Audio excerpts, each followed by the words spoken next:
Do you remember these raspberry jam flapjacks from school? They are chewy and sticky and really delicious, and they are so easy to make. I think they'd be lovely with custard too. So for these I used 250 grams of margarine or unsalted butter, 175 grams of light brown sugar, 175 grams of golden syrup, 400 grams of oats and 270 grams of raspberry jam. I measured the jam out into a bowl and gave it a really good mix and stir just so it would be easy to spread over later, and I preheated the oven to 160 degrees fan. This is an 8-inch square cake tin and I lined it and sprayed it because things like this can stick a little bit more than cakes.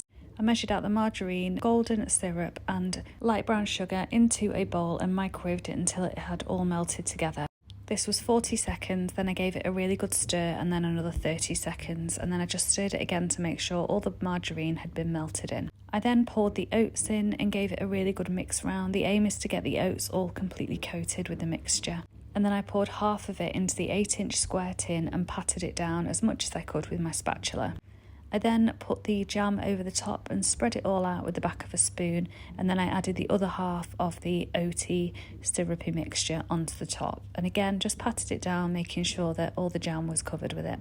This baked for 35 minutes and this gives a really chewy, soft texture. It's not a hard flapjack. If you want it a little bit firmer, I would advise baking it for an extra 5 to 10 minutes, but I wanted it really soft. You can see when it comes out, it's still got a little bit of a wobble on the top, and when I push down with it, it indents, it's quite soft.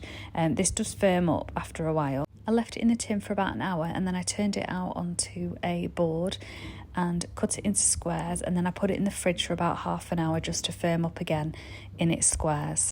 Once it had firmed up a bit more in the fridge, it was time to try some, and it's really delicious. It's sticky and jammy and sweet. You could try this with different flavoured jams. I think it will be lovely with apricot jam or strawberry jam. Do you remember these raspberry jam flapjacks from school, and did you like them?